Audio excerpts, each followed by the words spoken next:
This is the Defenders podcast on TV Podcast Industries. We're talking about She-Hulk, Attorney at Law, episode 2, which I'm assuming is called Attorney for Hire.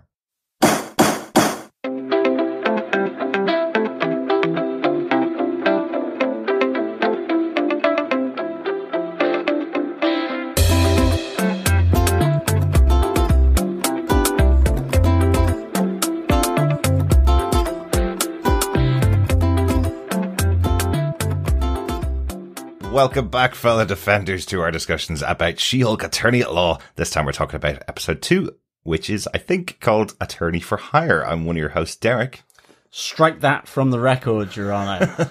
I am one of your other hosts, John. Welcome, fellow defenders. Attorney has been hired, maybe? Order in the court. We only have a short amount of time to talk about this, so there will be order in my court because I am your judge, Chris. Excellent. Welcome back, Chris. Welcome back, John, for our discussions about She-Hulk, and welcome back to our wonderful fellow defenders. Thanks for joining us for our discussions about this show. We're going to keep these pretty light, as the episodes themselves are 25 to 30 minutes, so we're going to keep the discussions about them as straightforward as we can. We'll pick up any Easter eggs that we think we can find throughout the episodes as well, but we're going to talk about the story and talk about what happens in each of the episodes. Yes, we will be getting into our spoiler-filled discussion, however light that might be, but we will be getting into our spoiler-filled discussion before we kick off with the episode details. Remember, if you have just joined us, please head on over to tvpodcastindustries.com to subscribe to the podcast, where you can join us on any good or evil podcast catcher of your choice. Absolutely. You can also join us over in our Facebook group at facebook.com/groups/TV Podcast Industries. Spoiler posts up for every show that we cover over there right now. We're covering Sandman, season 1. We are just finished our coverage, hopefully, of Umbrella Academy, season 3, which was a really good show, but just getting to the end of it now. I think a lot of people finished that off a couple of weeks ago, and obviously covering She-Hulk here as well on TV Podcast Industries. Let's get into the discussion about this episode. Executive producers for the series are Kevin Feige, Louis D'Esposito, Victoria Alonso, Brad Winderbaum, and Jessica Gao, with Case Coiro. Jessica Gao is the head writer for the show, and this episode was directed by Case Coiro, who we mentioned last time as well. Yes. And this episode was also written by Jessica Gao, the showrunner for the show, so stamping her writing style on all the episodes so far. Yes, definitely. Well, John, do you want to tell us what they gave us with your synopsis for She-Hulk episode 2? Sure. With the case against the defendant thrown out by the judge after the events inside the courtroom with the superhero Titania, Jennifer Walters not only has to deal with her secret identity being public knowledge, but she is also fired as deputy attorney with the case lost. Jennifer tries to find more work, but is turned down after each interview by her potential employers, who fear her superpowers and her now public persona, She-Hulk, will get in the way of being a lawyer.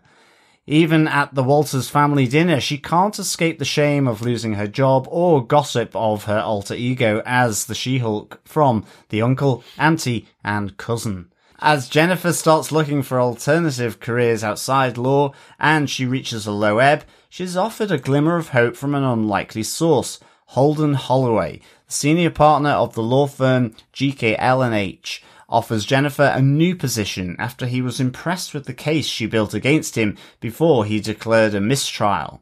Jennifer is to head up the new Superhero Division. She arrives at her new position in high spirits as she retains Nikki as her paralegal, but things are tempered when Holden informs her that she must carry out all of her duties in the new role as the She-Hulk, and that her first case is a parole hearing for the one and only Emil Blonsky, aka Abomination. Rah, rah. Yes, not much roaring from Abomination, though. No, not really. We see him mostly in the persona of the new Emil Blonsky. He was quite well behaved, actually. Turned down, namaste. Exactly. I suppose that's what yoga and mindfulness does to you. I guess so. It calms down the Hulk inside of you. It really does. Excellent. Let's get into our case points for the episode. Order. Let's get on to our case note number 1. Jennifer has been fired from her job because of the fight with Titania. we see her in the bar after work. Lots of tropes from legal shows here. Every legal show, I think, always ended off the night in a bar after work.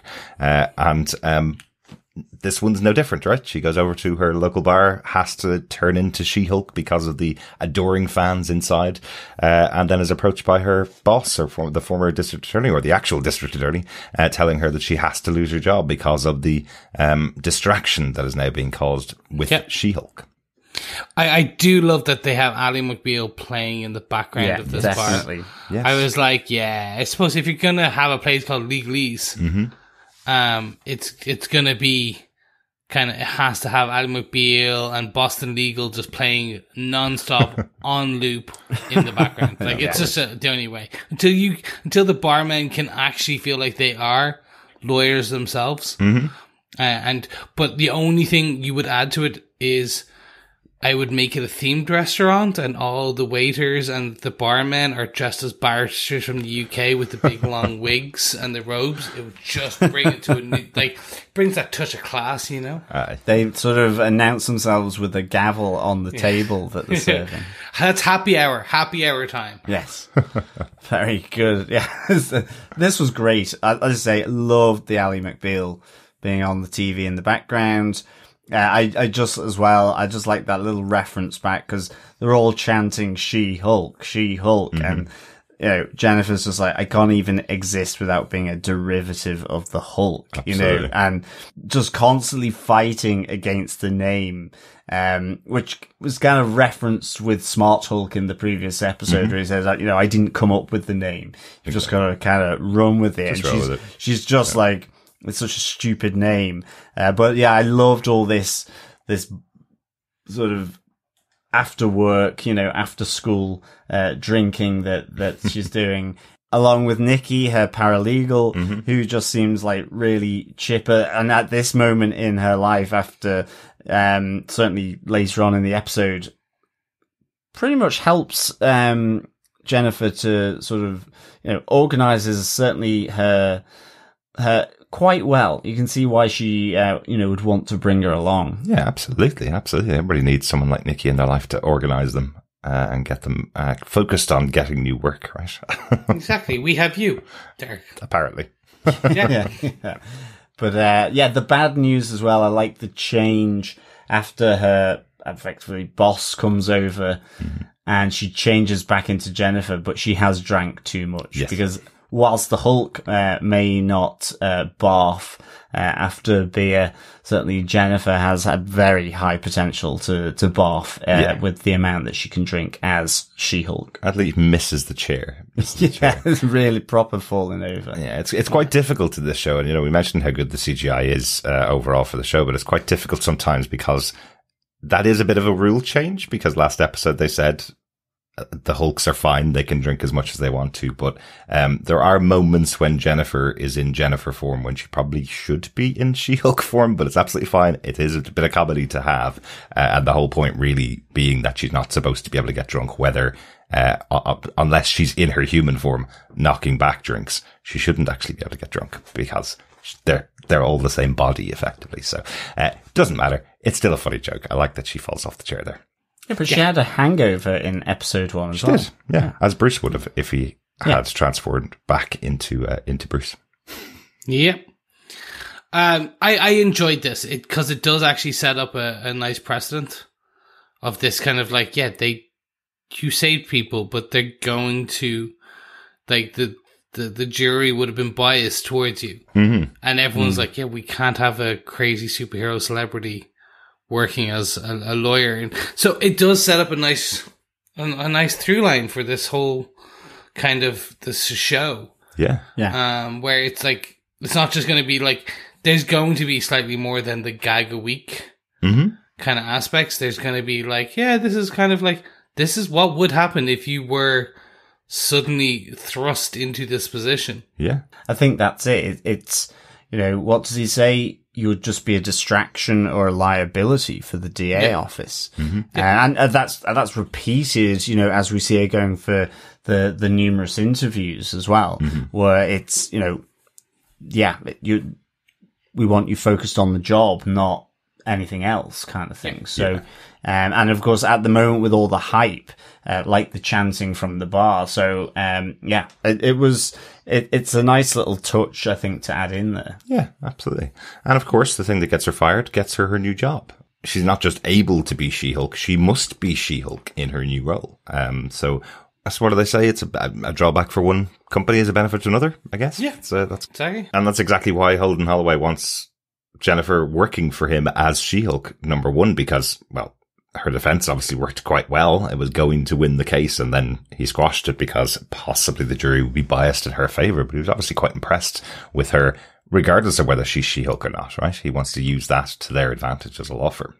Yeah, I'm hoping so. Definitely. I like the fact that despite wanting to be Jennifer Walters, her new job, which she's very eager to take, is you have to conduct your business in the office and in the courtroom as She-Hulk. As she's turned up on her first day as Jennifer Walters. And oh no, I didn't kind of change for this with her suit. I think that's the only thing as well with the suits. Sometimes they have the ripped arms, others they don't. So I'm guessing at this stage she's invested in spandex suits. Yes, like Smart Hulk said is the benefit for her. For Who's sure. Who's your best friend? Exactly. Nikki? No. Spandex. Exactly. But there is also that nod again, breaking the fourth wall, where she's talking to us as the audience, saying from now on, everybody who works for this law firm is going to think I got this job because I'm She-Hulk. Yes. That's the only reason I got it. Whereas everybody else here, when somebody looks at them, it will be assumed that they got the job on the merits, and what they brought to the company rather than just being a Hulk. And that's why you get the job. So it starts her off on the back foot. Speaking with. She manages to keep Nikki as well on her team, which is nice. Yes, because Holden couldn't care less who her paralegal is. And I guess the other side of it is with GKL and H, it's not the easiest firm name to say, I don't think. It's not. So it's like, oh man, could it just not have been like GKL or something like that? It's having the and H going on. Holden Holliway is the senior partner. He has to have his name stand out there. He certainly does. Damn you, Holden Holliway. I'll call out one quick note here, since we're talking about that kind of time. There is a comic book room with a load of comic books on the wall. Very good. In GKL.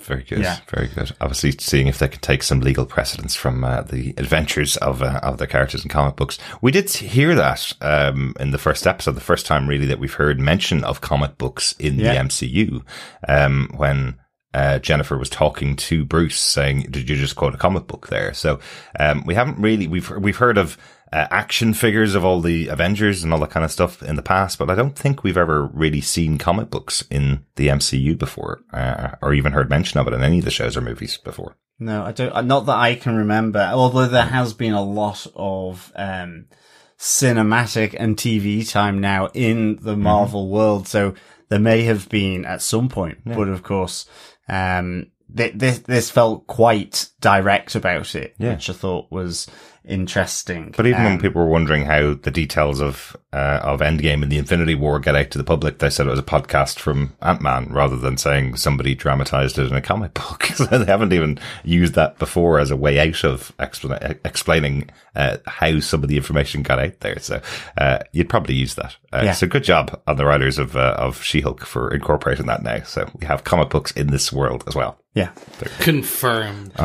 But it's not just her colleagues and other law firms that have an issue with what happened in the courtroom with Titania. So moving on to case note number 2, there is the family dinner. And whilst her mum and dad seem quite supportive, there's one of the uncles, the auntie, and the cousin that, despite being told not to bring it up at any moment during the family dinner, the cousin is praised for being promoted in his job in Best Buy.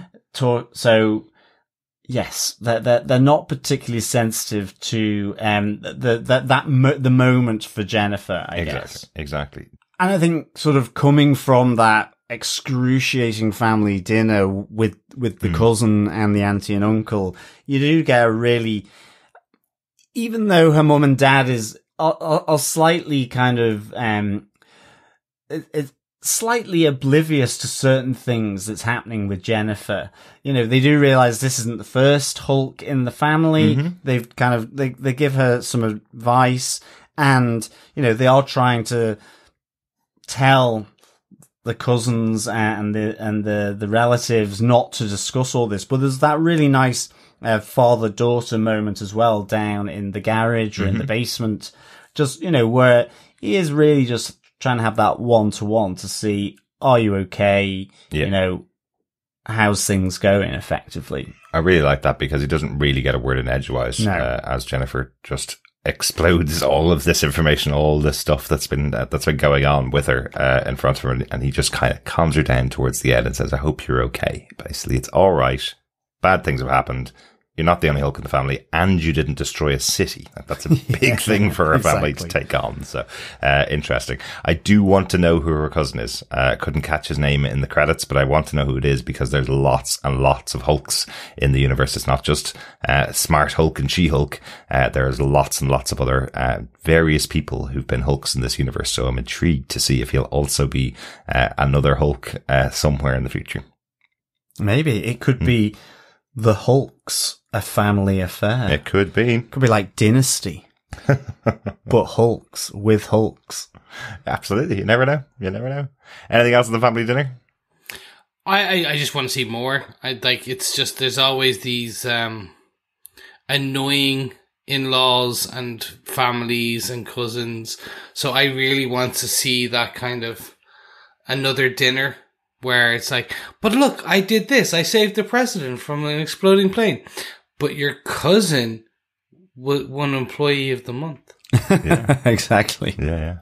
It definitely feels like a different family from the Khan family in Miss Marvel, doesn't it? Very, a less supportive family. Now, they weren't always supportive of Kamala, but it is a different family. So intriguing to see more of that. I think even Jennifer has said a few times that she'll see Bruce at family dinners. So this is something that happens often, whether she likes it or not. And throughout their time together, there will be family dinners coming up soon in the future.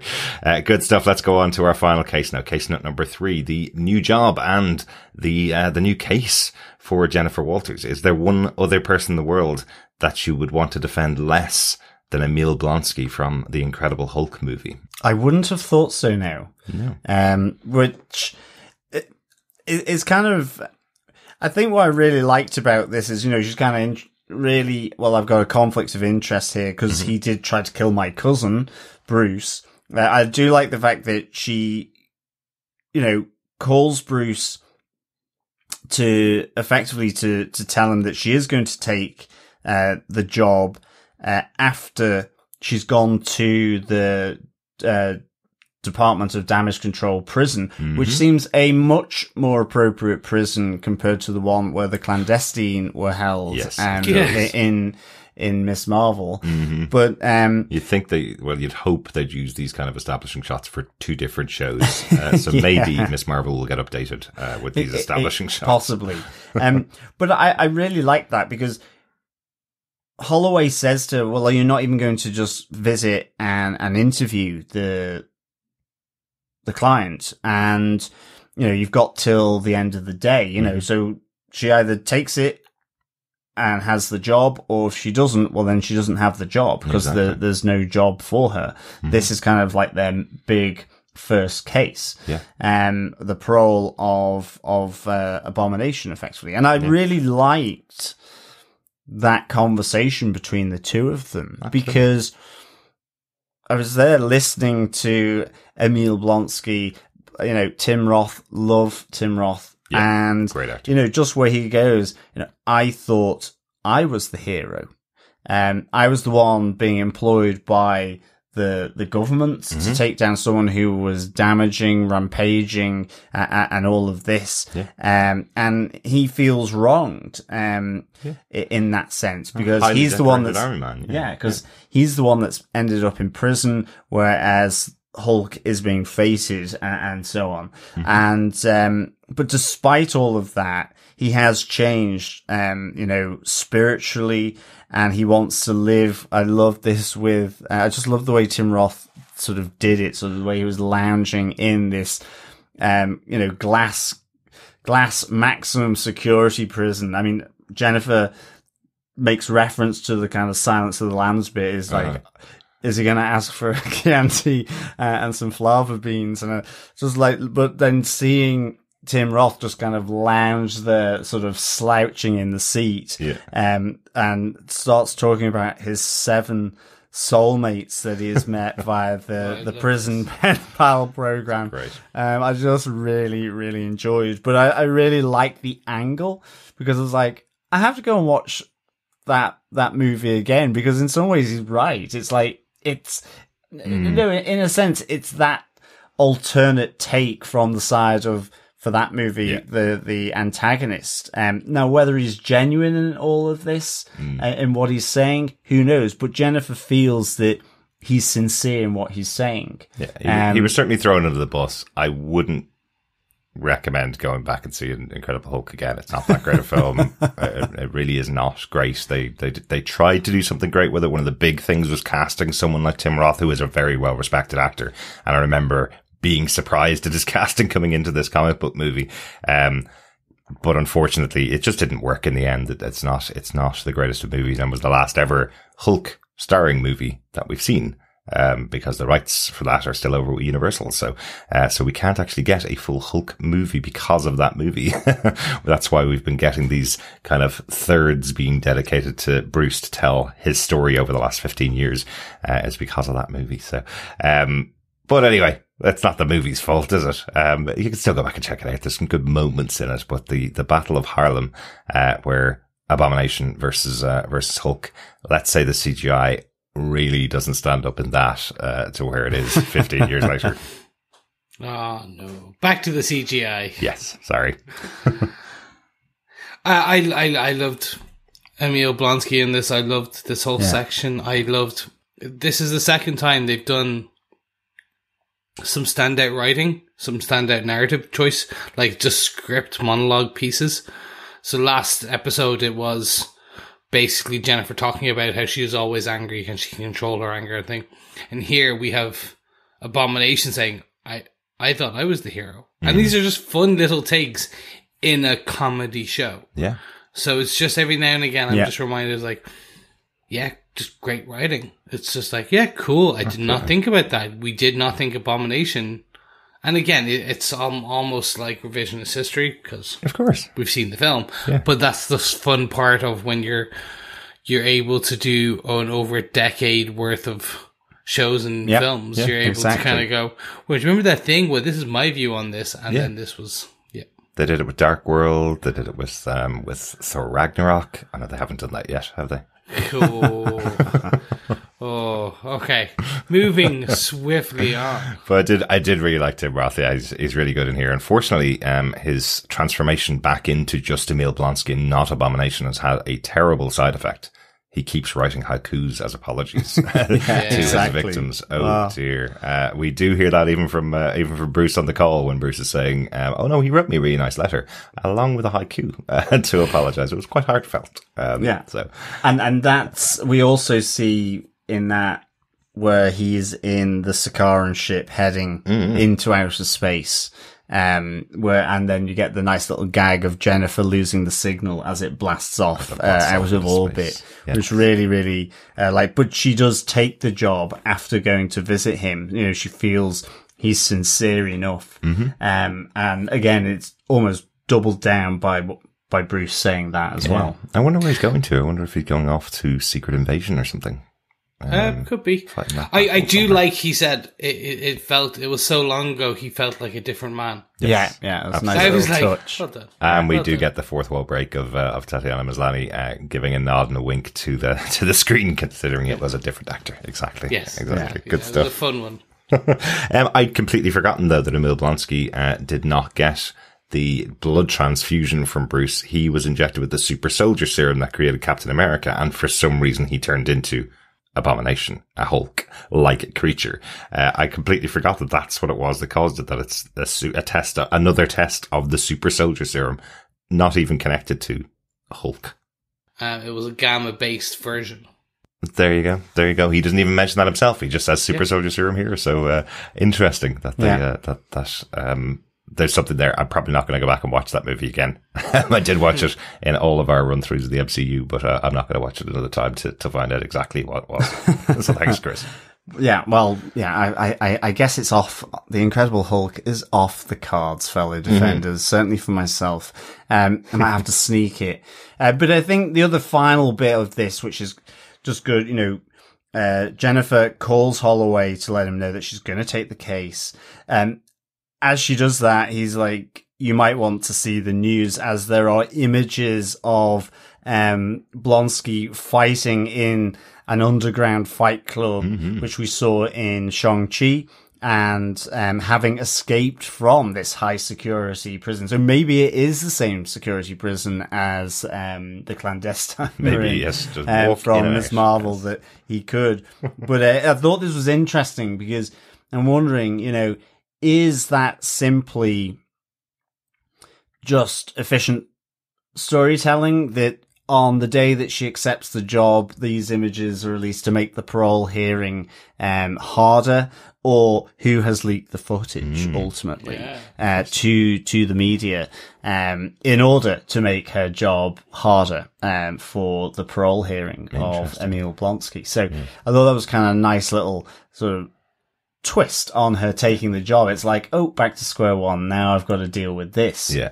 A super villainous writing team. And she did have a good plan to get Blonsky off. Like she seemed to believe a story, and it seemed to be making sense to her that it would work. But Holliway didn't seem too bothered though, did he? He seemed to be kind of going, here's the next challenge that you have to put up with in this role that you have. Good stuff. That is our case notes for She-Hulk episode 2. Any other notes? Anything else we haven't talked about for the episode? Nothing from my side. No, nothing from my side. I did like that her father is really obsessed with what Hawkeye does with his arrows after firing them. Does he go and collect them afterwards? Or, because they're really dangerous to leave your arrows all around the place. I like that's in there. Also, our post-credit scene for the episode is Jennifer using her new powers to help set up her dad's new 4K TV and carry all the water bottles into the house for him in one go. I like the line from Jennifer. I'm glad you're staying hydrated, Dad, but this is ridiculous. Or at least the cousin's going, I could have done that. Of course. Yeah, exactly. He'll be Doc Samson or something in the future. What do you think? Oh my God. Oh my God. They could so do that. They're going to make a joke about that. It's just because he's got the long hair with the ponytail that made me think that maybe Doc Samson. That's the only ponytailed character I know from all the because the gamma induces his intelligence. Maybe right now he doesn't seem like the smartest tool in the shed, so maybe it'll be the gamma. Yeah. Well, at least when he gets gamma radiation, he'll become at least a hammer. Good stuff. John, do you defend She-Hulk episode 2? I do defend episode 2 of She-Hulk. I give it 4 Swiss Village mascots out of 5. Nice. Again, I'm liking the flow of this, and I think, that you can just flow from one into another. Really enjoyed that. Again, it's got the twists and turns around, Jennifer taking this new job offered by Holden Holliway from GKL and H.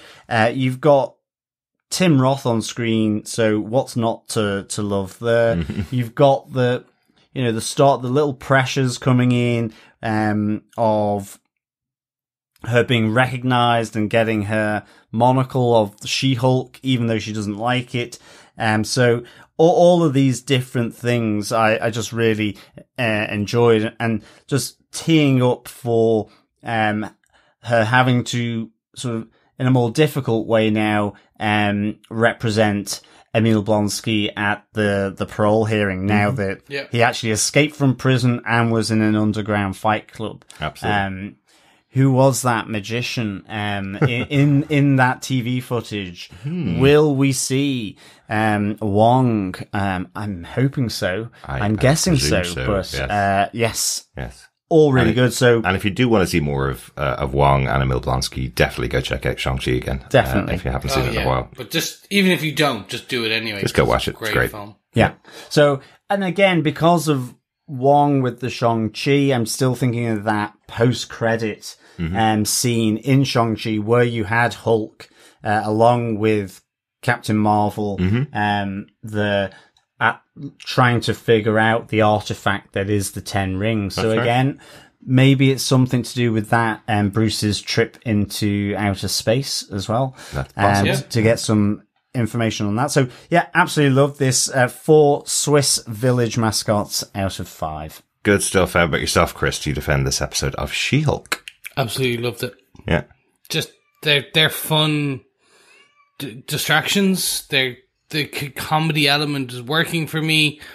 There's some nice writing. It's superheroes, so I love it. It's the Hulk, because we need more Bruce. We need more Mark Ruffalo in our lives. And this is actually even better. Like, just the acting is great. Yeah, completely defend it. Absolutely. Excellent. What about yourself, Derek? Yeah, I really enjoyed this. As I say, I think Tatiana Maslany is just great on screen, and I'm enjoying every time I'm with her. I loved that moment at the dinner table with her family, particularly because that just feels like what happens when you think your family are going to welcome you home with loving arms and, you know, lick your wounds and make sure you're okay, and then somebody just puts their foot in it, even though they're told not to, just to make you feel even worse about your time.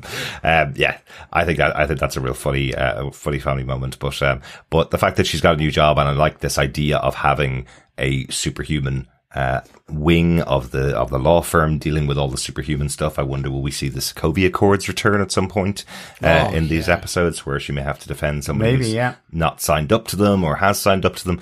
That could be interesting. It may not go that deep into the MCU. It may just keep it light and funny as it's been doing so far, though. So we'll see how the show goes. But definitely enjoying all these characters together in the show so far. Also, good to see a bit more competence from the Department of Damage Control so far in this season, even though one of their most notorious criminals has been able to skip out and go to Fight Club for a minute. But we'll see what happens with that next week on episode 3 of She-Hulk. But fellow defenders and fellow quizzers, we are off to the legalese bar for this episode of the pub quiz. Yes, it is question 2, and drum roll. How many jobs is Jennifer Walters turned down for in person after being fired as deputy district attorney? Yes, I feel like there may have been some off-screen ones she was also turned down for, because it possibly seemed like she was going through a lot of rejection. Yeah. So not only in person, but on screen. On screen, yes. Rejections. Yes, just to repeat that. How many jobs is Jennifer Walters turned down for in person after being fired as deputy district attorney? Answers into feedback at tvpodcastindustries.com, and you'll be in with a chance to go into the electronic tombola for goodies, She-Hulk goodies, at the end of the series. Absolutely. Thanks so much for that, John. Let's head on over to some feedback about episode 1. Yes. First off, an email is in from Jerry, who says, "Hey guys, the first episode was a great origin story. It was interesting how Bruce used genetics to heal his arm. What other things did he do to himself?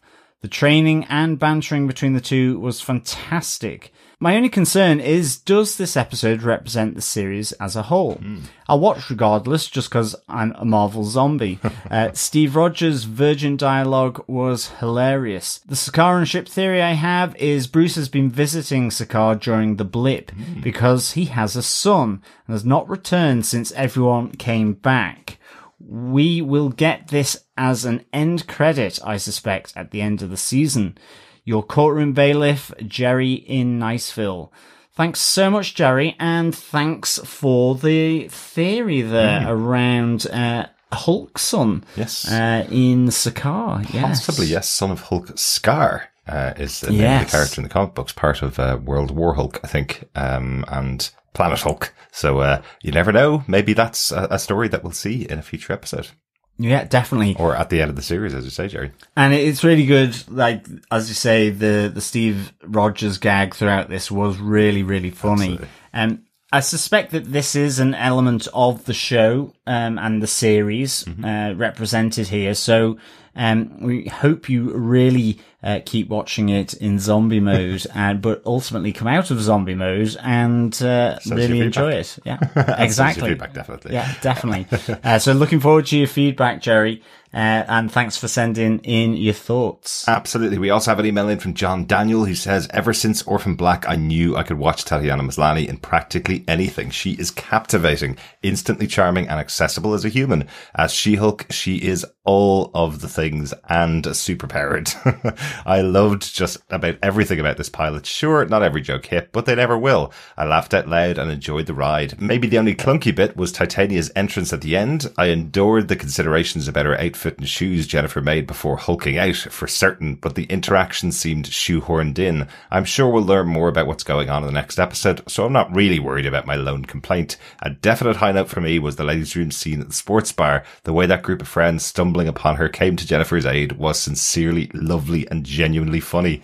I'll always maintain that comedy and horror are polarizing and super subjective, so if something gets a 50% on Rotten Tomatoes in either of those genres, there's a strong chance I'll enjoy it.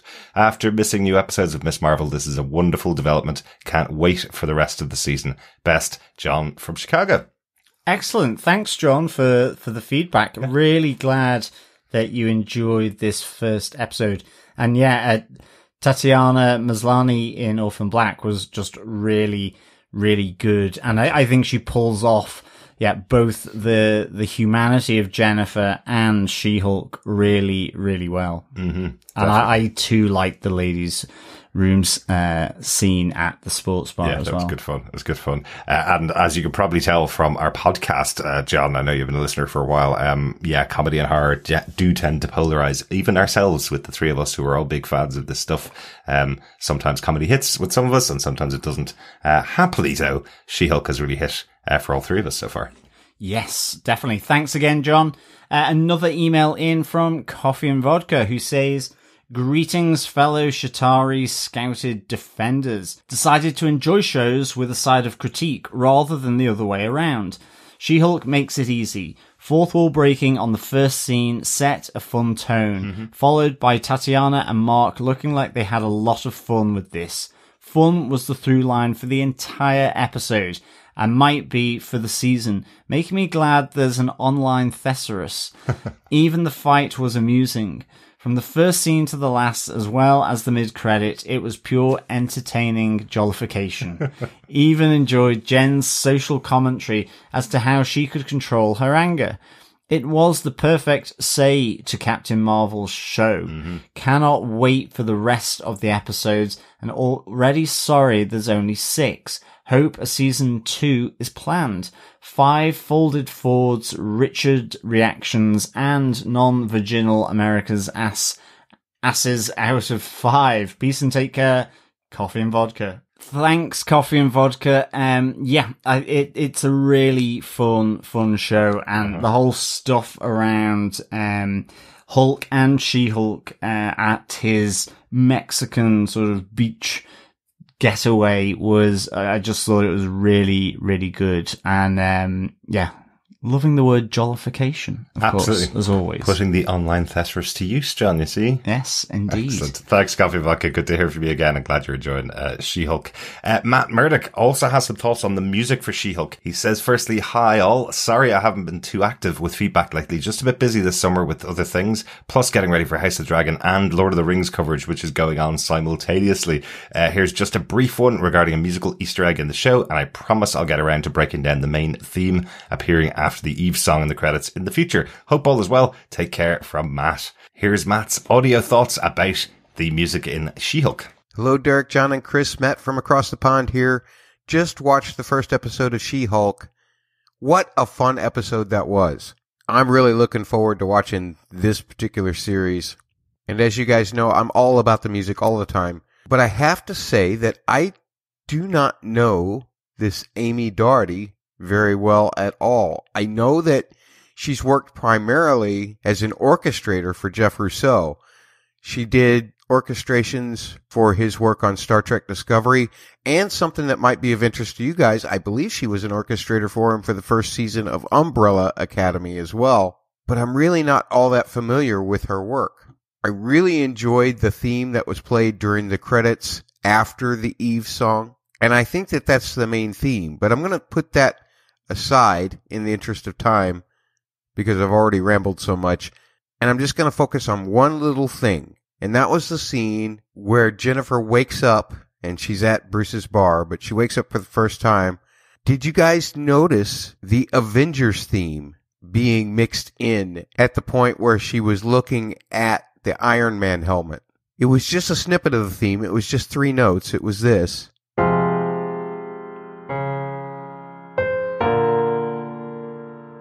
But you can definitely hear that it's part of the Avengers theme.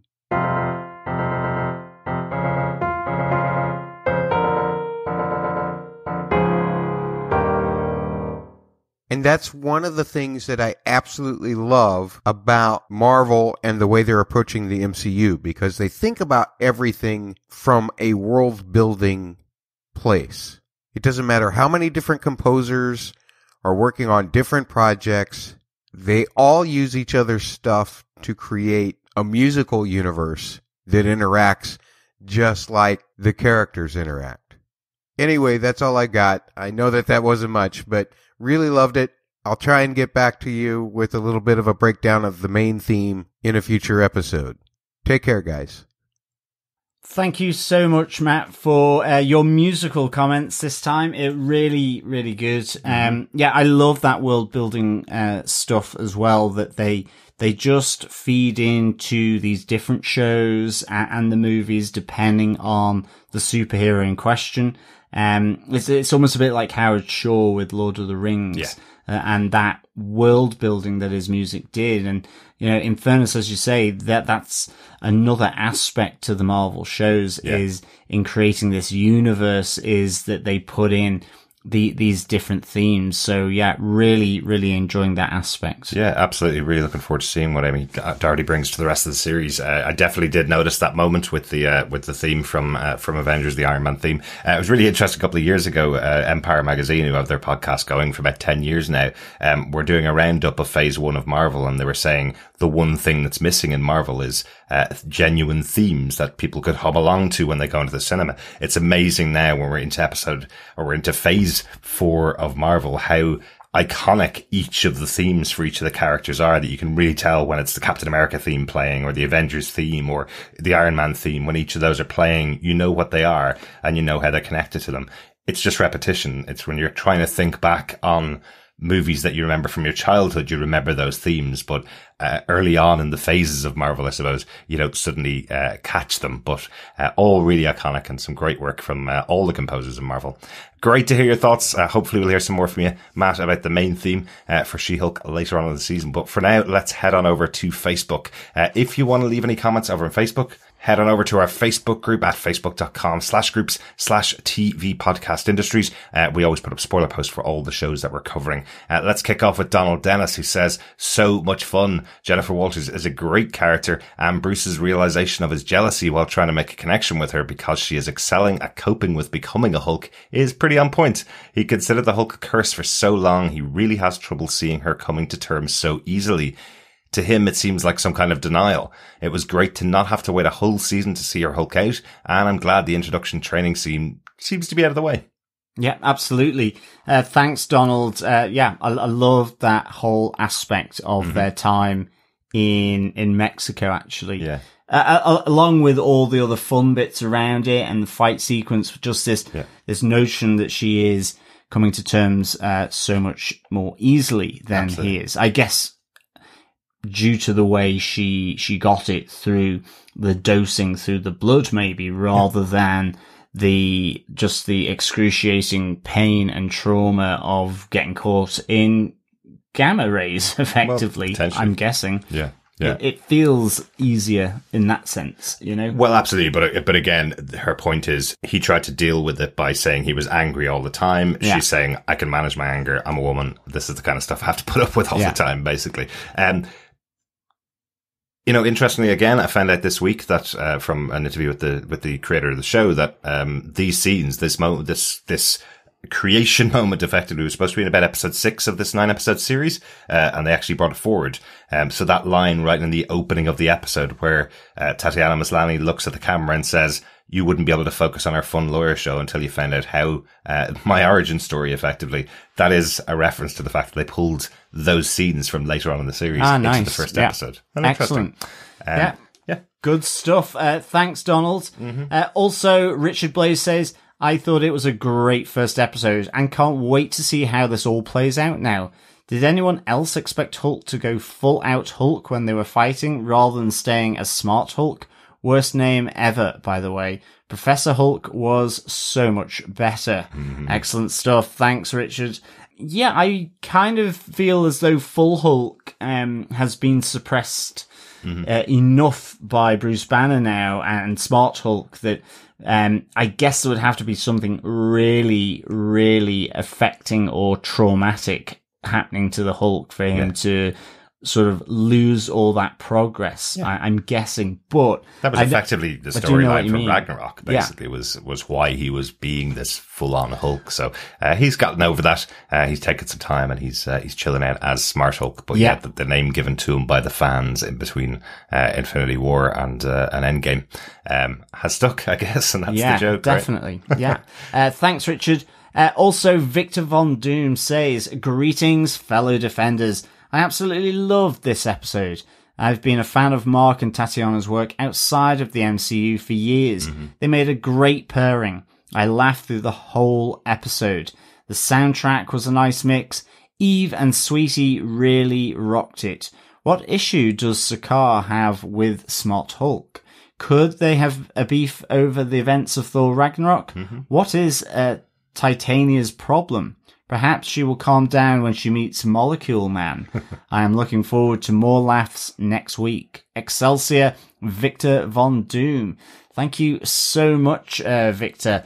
Yeah, in terms of Sakaar, it's interesting, is it? There's the theory that Jerry posited about possibly it's not a question of the damage that he did or the events of Thor Ragnarok, but maybe one of the consequences of his time there, which is really, really interesting. Absolutely. And yes, Titania's problem. Why was she in court? I mean, is this just, dare I say it, a rock in the courtroom, a flash in the pan, or will she be back effectively? Well, who knows? Because just to get some more information, if it's even needed, it might just not be, of course. Well, as Jamelia Jamil is the third billed actress in the show, I'm expecting we're going to see Titania back later on I expect so too, but you just never know.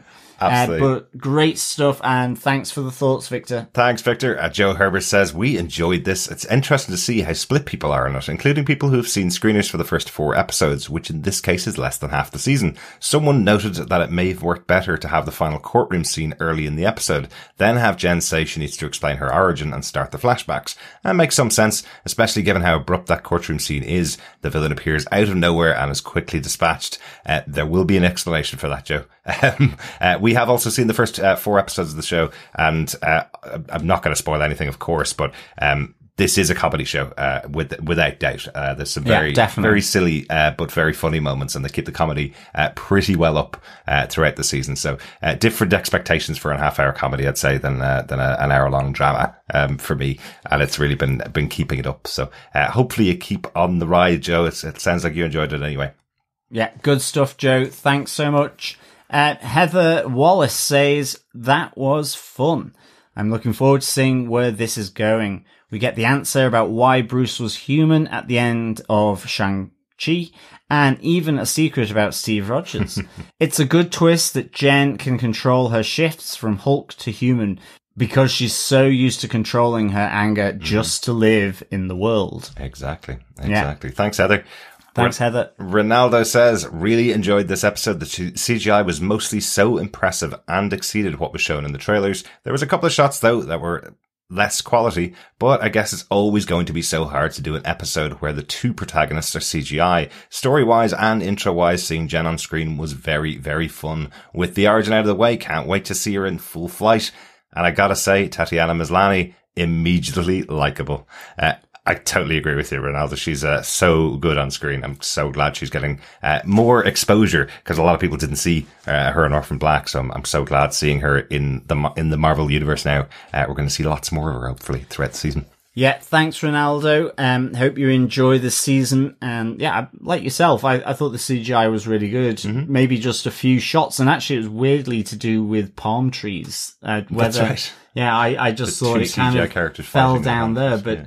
I think otherwise, I thought it was really, really good, as you say, because of the two CGI characters as well. So enjoy the show, Ronaldo. Absolutely. Now, they did make some decisions to have a bit less of Jennifer as She-Hulk in the first episode than they were originally planning to do. It may have been the entire episode could have been her as She-Hulk, but they had her change a bit more often because CGI budget, CGI timelines. You can spend as much money as you want to on a show. Yeah. There is always going to be limitations, but I think what they presented there was absolutely great.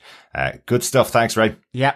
And finally, Dr. Bob Phillips has this to say. This was so much fun. I adored the rage control, the fourth wall shattering, the teaser for the after credit within the watercolor credits, the shoe removal, and almost more than everything, the bathroom repair scene. Excellent stuff, Dr. Bob. Yes, I like the shoe removal as well. I thought that was very, I think as Coffee and Vodka said, very considered when transforming in the courtroom. Absolutely, yeah, totally agree with that. The bathroom repair scene, hey, we all need a bathroom repair occasionally when we're on a night out and have lost our shoes. Thanks so much, Dr. Bob, for your feedback. Yeah, thanks, Dr. Bob. And thanks so much to you for listening. This episode of TV Podcast Industry is brought to you by our supporters over on Patreon, including Ray from Into the Night, the Moon Knight podcast. Thanks, Ray.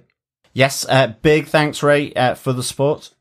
Yes, thank you so much, Ray. You too can be like Ray and support us monthly for any amount over on patreon.com/TV Podcast Industry. Or if you'd like to support us with a one-off donation, you can pop on over to buymeacoffee.com/TVPI and buy us a coffee and keep our illustrious producer and editor in caffeine. Mm-hmm. You can also support us by subscribing to the podcast and sharing it with your uncle, your aunties, your friends, your cousins, the annoying cousin, the other annoying cousin, that annoying sister. You name it, share it with them all, because sharing the podcast is what, John? It is sharing the love, fellow defenders. Mm-hmm. Sharing the love. We always share the love here. Thanks so much for joining us. We'll talk to you again next time. Yes, thank you so much, and we'll speak to you again soon. Yes, thank you so much, fellow defenders, for joining us again. Remember, keep watching, keep listening, and keep defending. Stay strong. Bye.